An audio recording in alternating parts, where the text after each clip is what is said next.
I don't know about you, but I always associate bells with serious events, solemn moments, official occasions, ones you have to dress up for. For centuries, bells have had the role of getting our attention. Even today, they're often used to alert us to sometimes hazardous events. Bicycle bells, fire bells, front door bells, back door bells. Right, we'd like to gather around me in here. I'm going to work from this side. If you want to sit down on the plinth, you'll be all right. There's a few chairs knocking around as well. Someone who knows a lot about bells is Robert Bracegirdle, the curator of the John Taylor Bell Foundry Museum at Loughborough. The John Taylor Company, founded in 1784, though not quite the oldest foundry in this country, is certainly the largest in the world. The biggest bell they've ever cast weighed 16 tons and was hung in St Paul's, London, in 1881. They still have the mould if you want another one. Mind you, it cost £3,000 in those days. My name's Robert. I'm going to be taking you around, so you know what to call me. We join Robert and his party at the start of the tour of the Loughborough Works, the climax of which is to be the casting of a 3-foot bell, for which the mould is all but hidden in a deep pit of sand. In the background, you'll hear the roar of the furnace, bringing the metal up to the required temperature of 1200 degrees centigrade. It's a Greek goat bell. Now, what do you call that? Sleigh bell. Sleigh bell will do very nicely, because that's what they call them here. It's got a proper name. It's called a crotal bell, C-R-O-T-A-L, a Greek name again. Anything with a ball in the middle of it. Much more common is one like this. What this is called is a crier's bell. Now here's a brass one, and this is a tinny one.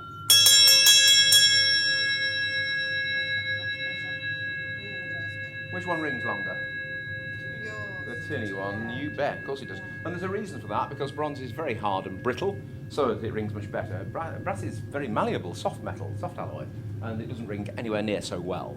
Once we tune it, it sounds even better. This really is a handbell, and it's much more, this is looking a bit mucky, but it's 150 years old, it's allowed to. Is much known about the history of bells? Where do they start? The earliest I've seen here was about 950 years old. The earliest that's actually officially dated with a date on it that I've seen a picture of, not seen myself, is 1105. The English church bell could therefore be said to be about 1,000 years old, something like that. They will last as long as that? We expect ours to last that long. That's the sort of normal wear that you would expect. It's highly embarrassing. That's some guarantee.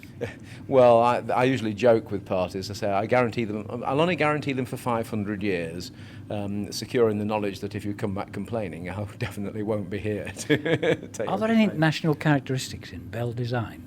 Yes, English church bells are always certainly, there's got more than one note, and we tune a minor third chord, and there's a very traditional, well, not quite traditional, a modern shape now for a bell that's decided by computer, would you believe, by the local university at Loughborough. But in general, the sort of bell that people would say is bell-shaped, that's our English church bell. You'll find, for instance, Greek or Russian Orthodox church bells much more beautiful than our bells. They're much more decorated, slightly different shape, never tuned, and make the most awful cacophony of noise, because they're there to just make a sound, make a noise, rather than be musical and look good. We very rarely polish our bells at all, and they will go green, in fact, in the atmosphere, and get a covering of verdigris, copper corrosion, which is protecting them. But we're interested in just hearing the sound, the musical sound. What's the biggest bell in the world? Oh, it's a very hard question to answer. I suspect in terms of church bell that is familiar to people, the biggest would be the Tsar's bell in Moscow and Red Square, the one with a great big A crack in it that's fallen out. You can actually walk into it. It's about 200 tons.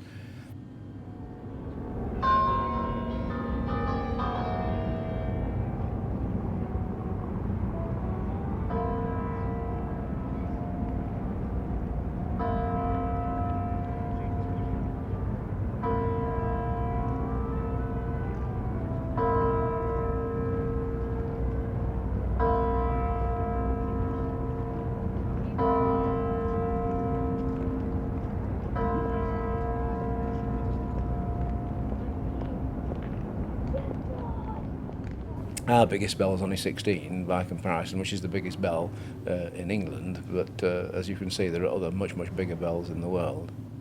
What sort of metals do you use? Bell metal is bronze, basically. It's a high tin content bronze.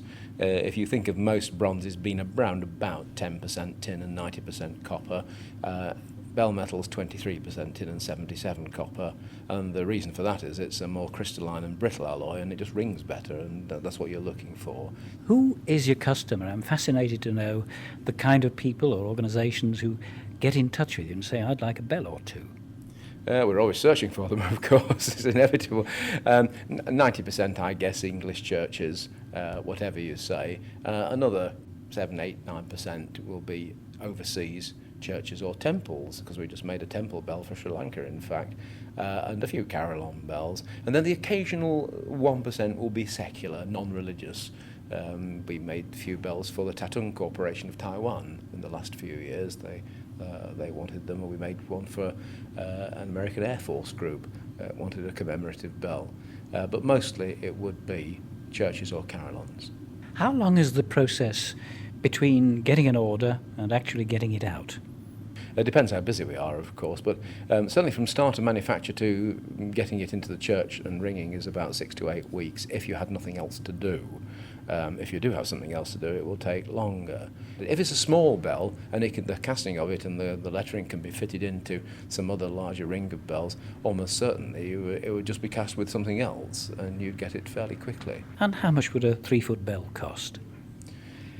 It's, again, depends how much lettering, all these things are great variables, but several £1,000s, 7,000, 8,000, something like that, when installed. Perhaps 2,000 or 3,000 is just the actual casting of the bell. They're made one at a time, so they sound very expensive.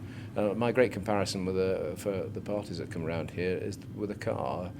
Cars are several £1,000s, but there'd be several million if they were made one at a time instead of thousands at once. So it's a good comparison. Tells you why a bell is expensive. And as we said, they're going to last 1,000 years, so it's only a few pounds a year, and it sounds cheap that way, doesn't it? 1p a hit. Something like that. I think most customers very, very soon realise that they paid up front for it, and the generations after them are the ones that are going to get them for nothing, basically, except for the maintenance, of course, that they're always going to need on their spare parts. Our biggest problem always is the fact that even a regular customer will order some bells, and we may have to wait a true full millennium before they come back for another, which is a bit boring. Almost everything we've ever made since 1784 is still there. That's amazing. It is, yeah. The bell you're casting today, what's the story behind that? It's from McShane's Bell Foundry in Baltimore. They make smaller bells themselves, but they don't make larger church bells, so it's going out with their name and ours on it as well. So we actually make bells for an American Bell Foundry. I actually don't know its final destination. They've just ordered it from us with a certain amount of lettering on it, and that's what we've made at their behest. In our next programme, Robert will describe how they mould and cast a bell, and we'll finally get close to the mighty furnace whose ominous roar we can hear in the background.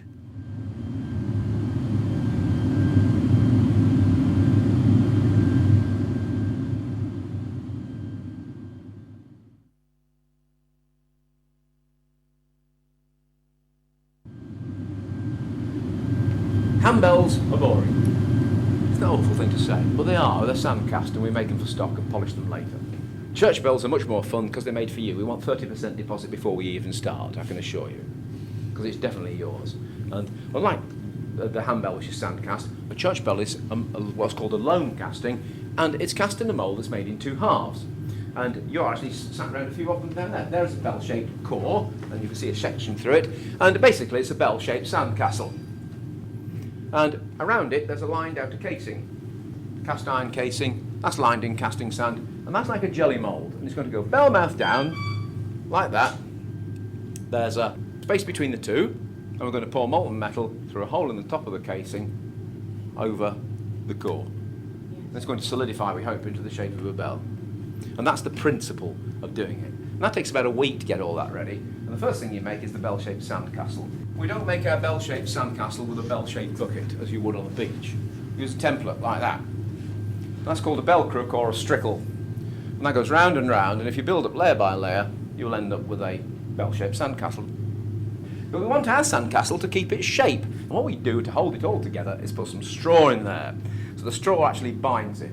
In medieval times, they'd have used animal hair, usually cow or goat, to straw today. Then we put a chemical in there to make it set, a plasticizing chemical called uric acid. It gives you gout as well if you're not careful, but it's good in the sand. It's hatefully expensive at the chemist, so we enlist the assistance of the local horse population, who donate tons of horse manure, which is free, near enough, and is full of uric acid. On that strange mix, we have a mixture of horse manure, red sand from Mansfield, very high clay content sand, our own sand as a filler, and a few bits of straw to hold it together, is known as casting loam, a medieval recipe which still works, so we still use it. Then it dries out and it hardens, but it also cracks as it dries, so we have to fill the cracks up with a bit more casting loam and dry it again overnight. And it cracks again, and it takes about a week to get a nice smooth surface, and that's a week at £30 an hour, and the price of your bell is now going upwards. The final coat on the core will be one of graphite, to give you a, like greaseproof paper in cooking, something to stop the metal sticking to the sand. And that's the final coat on the core. The outside of the core is going to become the inside of the bell. Does that make sense? Once that's done, polish the surface up and take the lettered casing and drop it over the core. And then we bury it. And what you're going to find is a bell mould at the moment that is buried like that. And all you can see is the shoulder of the mould. You can't see the rest of it. It's buried in our sandpit. Next door there's a sandpit 15 feet, 5 metres deep, wall to wall in both directions. And it's buried there to keep it warm. It's not going to be finished today. It's going to spend the weekend cooling down, and it'll be dug out on Monday or Tuesday. Okay, you want it to cool down slowly for one darn good reason. If you take it out fast, the grain of the metal won't, well yeah, it'll relax, but much more important is that when it cools down slowly, the grain of the metal grows. And you get a better ringing bell. It becomes more crystalline and brittle. We use the alloy. We choose the alloy for that reason. Most engineering bronze is about 10% tin. Bell metal is 23%, more than twice as much. Makes it more crystalline and brittle so that it rings well. And we are melting it now in modern furnace. And so we use modern equipment as and when it's appropriate. And that's got the metal now to about 1200 degrees centigrade, and we're going to pour that at probably about 1050 in the end, that sort of temperature. And we're going to pour it straight away. You'll be able to time the thing yourself when you see the casting. And we'll cast the bell this afternoon and then leave it. And on Monday or Tuesday they'll dig it out. Again, put the casing on its side, take the base plate away, and not reveal the bell but the core, because the core's in the way. If you remember, inside, you've got to smash that out with a crowbar. They were doing that yesterday with the ones they cast last week. It takes about a full day's work getting that out of the way, and then you reveal the bell, and the crane will push the case back into that position, and they'll lift it off the top of the bell, and there's your bell. We keep the cast iron casings. That's why we've still got them after 1875. They're reused. They're all date from that sort of period, 1870s. And those casings are kept, but you've lost the sand bit. You've lost the core, you've lost the lining. So each bell is unique by definition. You cast your bell in it, you've ruined the actual sand part of the mould, and if you want another one, you have to do it all again. So they're made one at a time, which is expensive. Finally, we were taken into the foundry, a huge hangar of a building dominated by the furnace. Everything was black to the touch, and we tucked ourselves out of harm's way on a high viewing platform. 20 feet below us, 4 men were manipulating a large ladle with the help of an overhead electric crane. Looking down into the furnace, we could see green flames from the copper in the mix of metals. Right, here we go. Now the metal's been poured, tin oxide coming off, the white smoke is tin oxide. And we're degassing the metal to make sure there's no oxygen left in it, and we're using the traditional medieval method of using a willow branch. A little bit of coagulant on top to make sure the slag is one continuous skin and doesn't mix with the metal.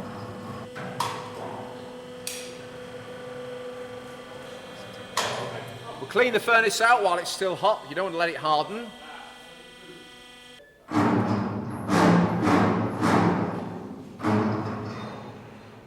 The metal's over just a few hundred degrees above its melting point, so it's very, very liquid. About 910, 920, something like that. More tin, it goes down, of course. A bit more coagulant. If there's anything left, it will form a skin again, like a skin on custard. So you can pour from underneath it. You don't want it to mix with it.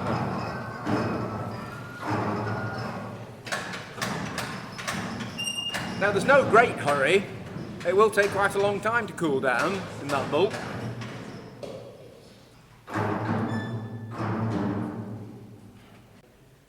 Temperature at the moment, you just have to guess it a bit, of course, before we had pyrometers.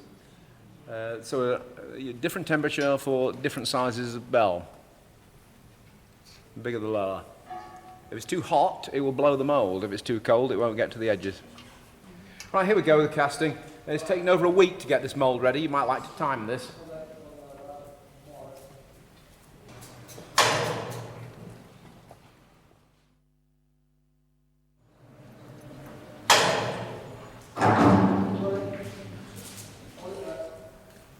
That's about a minute, just over.